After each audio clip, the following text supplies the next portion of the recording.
মন্দিরের পুরোহিতরা আবল তাবল বকে কেন পুজোর সময়? কেমন লাগবে এই কথা বললে মুসলিম সমাজের কোনো ব্যক্তি? আর ঠিক একেবারে হিন্দু সম্প্রদায়ের সনাতনী বোন, তিনি একেবারে মুসলমানদের মসজিদ নিয়ে আজান নিয়ে কটূক্তি, ভাবতে পারেন?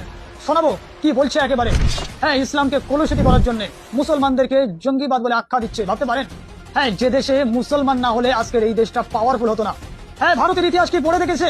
1962 সালে কি হয়েছিল চীন আর ভারতের সাথে?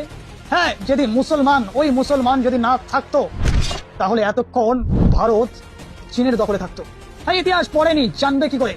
যদি পড়তো তাহলে জানতো যে ভারতের ইতিহাস মুসলমানদের সাথে কতটা জড়িত। ভাবতে পারেন যে একেবারে অন্য ধর্মকে আঘাত দেওয়া, সামান্য হয়তো ভিউ পাওয়ার জন্য, সেলিব্রিটি হওয়ার জন্য মনে হয় অন্য ধর্মকে কটূক্তি করছে। প্রশাসন কি এর বিরুদ্ধে অ্যাকশন নেবে? নাকি এইরকম চলতে থাকবে এই বাংলায়? শোনাবো একেবারে সনাতন ধর্মের মেয়ে তিনি কি বলছেন, শোনাবো। তার আগে বলি, ভিডিওটা সর্বোচ্চ শেয়ার করবেন যাতে করে রাজ্যের মুখ্যমন্ত্রীও যেন দেখতে পায় যে কি বলছে, অন্যের ধর্মকে নিয়ে কেমন কটূক্তি করছে, ব্যঙ্গ করছে।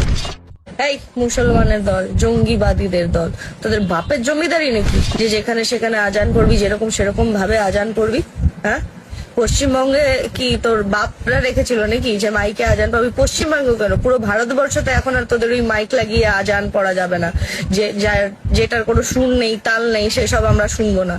তোদের এই মানে বেসুরা গলা কাঁপানো, হাড় কাঁপানো আওয়াজে যখন তোরা এই আল্লাহু আকবার করিস, তখন কেন করিস?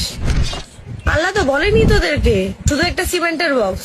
সেই সিমেন্টের বক্স থেকে বুঝিয়ে এখন হুকুমও আসে তোদের? মানে কি কানে কানে আসে, নাকি চিঠিতে আসে, নাকি টেলিফোন করে?